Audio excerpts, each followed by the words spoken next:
ॐ अज्ञानतिमिरान्धस्य ज्ञानाञ्जनशलाकयः चक्षुरुन्मिलितं येन तस्मै श्रीगुरुवे नमः। हरे कृष्णा। आज गीता श्रृंखला के सत्र क्रमांक 516 में आप सभी भक्तों का हार्दिक स्वागत है। आज हम श्रीमद् भागवत गीता के 16वें अध्याय के, जो कि है देवी तथा आसुरी स्वभाव, श्लोक क्रमांक 9 का अध्ययन करेंगे। आइए, श्लोक इस प्रकार है। एतां दृष्टिम अवष्टभ्य नष्ट आत्मान अल्पबुद्धयः प्रवन्त्य उग्रकर्माण श्याय जगतो हित। अर्थात भगवान श्री कृष्ण कहते हैं कि ऐसे निष्कर्षों का अनुगमन करते हुए आसुरी लोग, जिन्होंने आत्म ज्ञान खो दिया है और जो बुद्धिहीन हैं, ऐसे अनुपयोगी एवं भयावह कार्यों में प्रवृत्त होते हैं, जो संसार का विनाश करने के लिए ही होता है।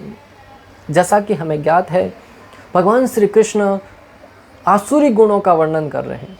तो आसुरी गुण है वो कितने समाज के लिए खतरनाक सिद्ध हो सकते हैं, इनको हम भगवान श्री कृष्ण की इस संदर्भ में बताते हुए भगवान के द्वारा बताया जा रहा है। ये महत्व ही काफ़ी है। कोई साधारण व्यक्ति नहीं बता रहा है भक्तों। अगर इन गुणों के विषय में श्रवण करना महत्वपूर्ण नहीं होता तो भगवान श्री कृष्ण बताते ही नहीं। भगवान श्री कृष्ण हमें सचेत करना चाह रहे हैं, ये गुण, असुरी गुण है वो कितने प्रभावशाली हो सकते हैं, जो समाज को नेस्तनाबूद करने के लिए, समाज को पूर्ण रूप से तोड़ने के लिए बहुत ही उग्र रूप से प्रयोग किए जा सकते हैं। इसलिए इनके विषय में श्रवण करके उनसे बचने का प्रयास करना चाहिए भक्तों। भगवान श्री कृष्ण कह रहे हैं कि ऐसे निष्कर्षों का अनुगमन करते हुए आसुरी लोग, जिन्होंने आत्मज्ञान को खो दिया है, भगवान श्री कृष्ण स्पष्ट रूप से बता रहे भक्तों, आसुरी कौन है? जिन्होंने आत्मज्ञान को खो दिया है, जिन्होंने आत्मा को ज्ञान, मैं कौन हूँ, मैं शरीर नहीं, मैं आत्मा हूँ, इस ज्ञान को जिन्होंने खो दिया है, वो आसुरी प्रवृत्ति के हैं। आज प्राय व्यक्ति अपने इस भौतिक देह के लिए बहुत प्रयास करते हैं, इसको सजाने के लिए, बहुत ही सुंदर स्वादिष्ट व्यंजन खाने के लिए, आभूषण पहनने के लिए, नए नए वस्त्र पहनने के लिए, अच्छे अच्छे सामग्रियाँ, इसके लिए कॉस्मेटिक प्रयोग करने के लिए बहुत मेहनत करते हैं। परंतु उनको यह ज्ञान नहीं है कि वो शरीर है ही नहीं। एक ही क्षण में जैसे ही आत्मा शरीर से निकल जाएगी, यही शरीर जिनको हमने कई दिनों से सजाते रहे हैं, कई वर्षों से जिसका पोषण करते आए हैं, वो एक ही क्षण में हमें धोखा दे देगा भक्तों। इस जीवन में बाहर के कोई व्यक्ति धोखा दे न दे, परंतु इतना निश्चित है, ये शरीर जिसकी हम बहुत सेवा कर रहे हैं, जिसके लिए हम दिन रात एक करके मेहनत करके उसको सजाने में लगे हुए हैं, उसका पोषण करने में लगे हुए हैं, यह शरीर हमें एक दिन धोखा अवश्य देगा। व्यक्ति हमेशा तैयार रहता है बाहरी किसी धोखे से, वह व्यक्ति मुझे धोखा न दे, वह व्यक्ति मुझे धोखा न दे, परंतु जो धोखा शरीर देने वाला है उसके लिए कोई प्रयास नहीं करता, उसके लिए कोई तैयारी नहीं करता भक्तों। अतः हमें चाहिए कि ये शरीर जो हमें धोखा देने वाला है, उसके लिए अत्यधिक प्रयास न करें। हाँ, इसको स्वस्थ रखने के लिए इसकी आवश्यकताओं को पूर्ण करना आवश्यक है, ताकि हम भजन भक्ति कर सकें, ताकि हम समाज का कल्याण का कार्य कर सकें, ताकि हम परिवार के जीवन पार्जन के लिए आवश्यक वस्तु प्राप्त कर सकें। परंतु जीवन का उद्देश्य इसका पालन पोषण करना नहीं बना लें, क्योंकि ये जीवन अनंतो गत्वा हमें हमारा साथ छोड़ देगा भक्तों। भगवान कह रहे हैं कि जो आत्मा का ज्ञान खो दिया है और इस शरीर की सेवा करने के लिए ही जीते हैं, वो आसुरी प्रवृत्ति है। और असुरों का स्वभाव है भक्तों, उन्होंने कभी भी आत्मा को महत्व दिया ही नहीं। वो हमेशा अपने इस भौतिक देह के उपयोग के लिए ही जीते रहे, भले उसके लिए किसी अन्य जीव की हत्या तक करनी पड़े, वो उससे पीछे नहीं हटते। आज भी भौतिक जगत में देखिए भक्तों, जो लोग मात्र इस जीवन के पोषण के लिए जीते हैं, वो अन्य जीवों को मृत्यु के घाट उतार कर उसके जीवन को नष्ट करके उसको अपना भोजन के रूप में स्वीकार करते हैं। किस लिए? शरीर सुंदर और स्वस्थ बना रहे, जीवा को आनंद प्राप्त हो। परंतु जो आत्मज्ञानी है, वो अन्य पशुओं को मारना तो दूर की बात है भक्तों, एक चींटी को भी मारने से परहेज करता है। कई ऐसे साधुगण हैं जो लाइट तक नहीं लगाते। क्यों? बोले लाइट लगाने से अनेक मच्छर जीव जंतुओं की मृत्यु हो जाती है। कई ऐसे संत महात्मा हैं जो लाइट चालू तक नहीं करते, बोले उस लाइट को बनाने में कितने जीव जंतुओं की हत्या हो जाती है। ये सारे के सारे गुण भाव कहाँ से प्रकट होते हैं? जब व्यक्ति आत्मा के विषय में ज्ञान प्राप्त करता है, तभी वो अन्य जीवों की उनकी दुर्दशा को समझ सकता है, उनके ऊपर दया कर सकता है। परंतु जिसे आत्मा का कोई ज्ञान नहीं है, वो तो आसुरी प्रवृत्ति वाला है। जो बुद्धिहीन है, ऐसे अनुपयोगी एवं भयावह कार्यों में प्रवृत्त होते हैं जो संसार का विनाश करने वाले हैं। जो आसुरी प्रवृत्ति वाले हैं, जो आत्मा का जिसे ज्ञान नहीं, वो ऐसे ही कार्यों में प्रवृत्त होते हैं जो इस संसार को भयावह बनाने के लिए, संसार का नाश करने वाले हैं। ऐसे कार्यों में हमेशा लिप्त पाए जाते हैं। अपने अपने मत और कर्मों का आश्रय लेते हुए जिनमें उनकी आस्थाएं वे जगत का नाश करने वाले कर्म करते हैं। प्राय देखा गया है कि जिसकी जिसमें आस्था है, वो अपने आस्था के अनुरूप और अपने पूर्व जन्म के कर्मों के अनुरूप और उनकी चेतना के अनुरूप उसमें प्रवृत्त होकर इस जगत के विनाश के लिए हर एक तरह से कार्य करते रहते हैं। कोई आत्मघाती हमला करके, आतंकवादी बन के, कोई अनेक प्रकार की फैक्ट्रियां बनाकर लोगों के मृत्यु का कारण बनता है, कोई अनेक प्रकार से जीवों की हत्या करके उनके मांस का निर्यात करता है ताकि लोग इंद्रिय भोग कर सके, परंतु वो समाज में अनेक जीवों की हत्या का कारण तो बनता है। इस प्रकार हम देख सकते हैं कि आसुरी प्रवृत्ति के लोग हैं, वो अपनी अपनी वृत्ति और भावना चेतना के अनुरूप अलग अलग कार्यों में लगे रहते हैं और उसका एक ही उद्देश्य होता है, समाज में मात्र और मात्र तबाही लाना। दृष्टिम शब्द एक वचन में है जो पूरी आसुरी मत को एक साथ इंगित करता है। भगवान ने यहाँ पर जो दृष्टिम शब्द प्रयोग किया है वो एक वचन है, अर्थात सारी की सारी जो कौम है, सारी की सारी आतंकवादी या आसुरी प्रवृत्ति है, उसको एक ही शब्द में इंगित करते हैं कि उनके भाले स्वभाव अलग अलग हो सकते हैं परंतु उद्देश्य एक ही होता है, अधिक से अधिक तबाही मचाना। अपने अपने दर्शनों का आश्रय लेकर यह मूर्ख लोग अपने व्यर्थ के मत को लेकर और आत्मा को शरीर से भिन्न न देखते हुए हिंसा, निंदा और अपमान आदि कर्मों में स्थित रहते हैं और संपूर्ण जगत के शत्रु होकर आध्यात्मिक सत्य को नष्ट कर देते हैं। ये लोग आत्मा को शरीर से अलग नहीं देखने के कारण वो अपने अपने मत के अनुरूप हिंसा करते हुए, निंदा करते हुए और अपमान आदि कर्मों के द्वारा इस समाज का अहित करते रहते हैं। कोई हिंसक प्रवृत्ति को अपनाकर जीवों की हत्या करता है, कोई मात्र और मात्र दूसरों में दोष देखने की भावना के द्वारा उसके मानसिक रूप से सामने वाले को प्रताड़ित करता है और कोई अपमान करके, दूसरों का अपमान करके उनको आंतरिक शारीरिक रूप से नहीं तो मानसिक रूप से उनको प्रताड़ित करने का प्रयास करता है। इस प्रकार वे एक देखा जाए तो अन्यों के ऊपर हिंसा करते हुए प्रतीत हो रहे हैं। एक प्रकार के आसुरी लोग आतंकवादी, उग्रवादी, फिल्म इंडस्ट्री वाले, फैक्ट्री वाले आदि हैं और दूसरे प्रकार के असुरी लोग जो धर्म का आश्रय लेकर यह प्रचार करते हैं कि ईश्वर नहीं है, ईश्वर निराकार है आदि। आचार्यगण दो प्रकार के असुरी प्रवृत्ति वाले लोगों का वर्णन कर रहे हैं। एक प्रकार के वे जो अनेक प्रकार के फिल्म इंडस्ट्री बना रहे हैं, जो आतंकवादी गतिविधियों में सम्मिलित हैं और जो उग्रवादी हैं, अनेक प्रकार के तरीके से लोगों की हत्या कर रहे हैं। आतंकवादी किस प्रकार मारते हैं? बंदूक से बॉम्ब ब्लास्ट करके। उनका उद्देश्य क्या होता है? ज़्यादा से ज़्यादा लोगों को मारा जा सके। और दूसरे फिल्म इंडस्ट्री वाले वो अनेक प्रकार की असभ्यता, नग्नता, पूर्ण रूप से नशा करने की आदतों को बढ़ावा देकर अश्लील वस्तुओं का उपयोग करना, कम वस्त्र पहनकर लोगों को आकर्षित करने की भावना है। इस प्रकार से भी लोगों को गलत राह पर ले जाते हैं। और वो एक तरीके से देखा जाए तो जब फिल्म इंडस्ट्री वाले अर्धनग्न अवस्था में रहते हैं, उसके अनुयायी भी उसी को फॉलो करते हैं और उसके कारण समाज में अनेक प्रकार के बहन बेटियों के ऊपर अत्याचार होते हैं। लोग देखते हैं फिल्म इंडस्ट्री वालों को, उनकी काम उत्तेजना होती है और उसका प्रभाव वो उस तक तो नहीं पहुंच पाता, लेकिन गांव में रहने वाली एक सीधी सादी बच्चियों के ऊपर उसका सीधा सीधा मनोविकृत जो मनुष्य है, मानव है, उसका प्रभाव, उसकी कुदृष्टि उन बहन बेटियों के ऊपर पड़ती है। परंतु उसका कारण क्या बनता है?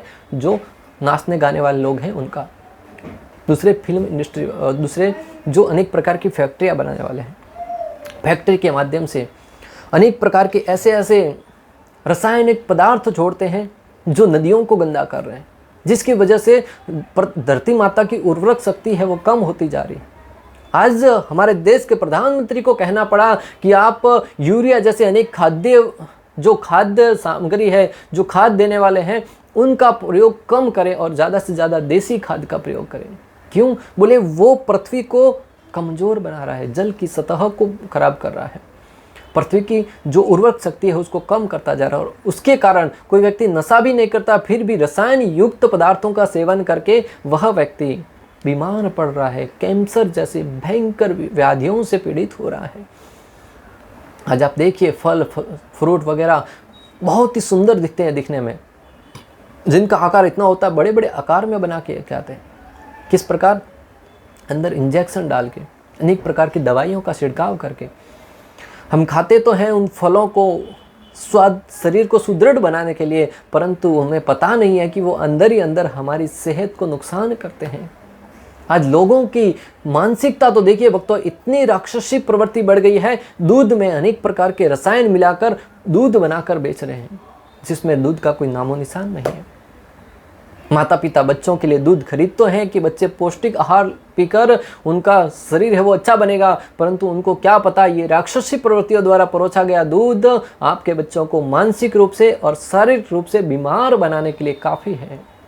इस प्रकार हम देख सकते हैं कि एक प्रवृत्ति ऐसी है जो बाहरी रूप से शारीरिक रूप से लोगों को हानि पहुंचाती है और अपनी राक्षसी प्रवृत्ति को उजागर करती है, और दूसरे प्रकार के लोग जो आध्यात्मिकता का चोला पहनकर धर्म का आडंबर रच के लोगों को भगवान श्री कृष्ण से विलग कर रहे हैं। गलत ज्ञान द्वारा, गलत शिक्षाओं द्वारा इस प्रकार सिद्धांत स्थापित करते हैं कि ईश्वर है ही नहीं, इस प्रकार ईश्वर सिद्धांत स्थापित करते हैं कि ईश्वर निराकार है, इस प्रकार सिद्धांत स्थापित करते हैं कि मात्र जी रहे हो तो आहार निद्रा भय में तुम जो जीना है यहीं पर जियो, इस मृत्यु के उपरांत कुछ होता ही नहीं है। और जो गलत सिद्धांत बताकर लोगों को भ्रमित करते हैं वो भी एक तरीके से देखा जाए तो हिंसा करने जैसा है, और वो आत्मा का हनन करते हैं, आत्मा की मृत्यु के कारण बनते हैं।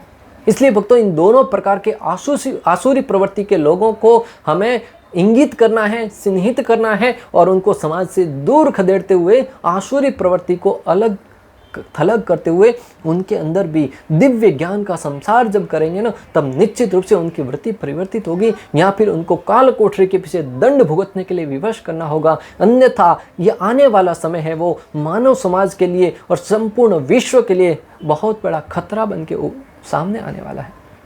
अभी लगभग मात्र कलयुग के कुछ 5000 5,500 वर्ष ही बीते हैं, और अभी ऐसी इतनी भयंकर स्थिति है, तो आगे आने वाला समय कितना कष्टदायक होगा, जो शास्त्रों में वर्णन किया उससे कहीं अधिक, हजारों गुना अधिक भयावह होगा, इसकी हमें कल्पना करनी होगी, और हमारी आने वाली पीढ़ियों को कितना बर्बाद करके रख देगा। इससे अगर आज हमने सबक लेते हुए उसके लिए कोई प्रयास नहीं किया, तो निश्चित रूप से हम भगवान श्री कृष्ण के सामने कौन सा मुंह लेके जाएंगे कि हम इस जगत में आए तो थे अपने जीवन का उद्धार करने के लिए, समाज का कल्याण करने के लिए, परंतु हम तो मात्र आहार निद्रा भय मैथुन में इतने व्यस्त हो गए कि हमें बाकी किसी आत्म साक्षात्कार के लिए या जीवों का कल्याण करने के लिए कोई समय ही नहीं मिला, कोई भान ही नहीं रहा।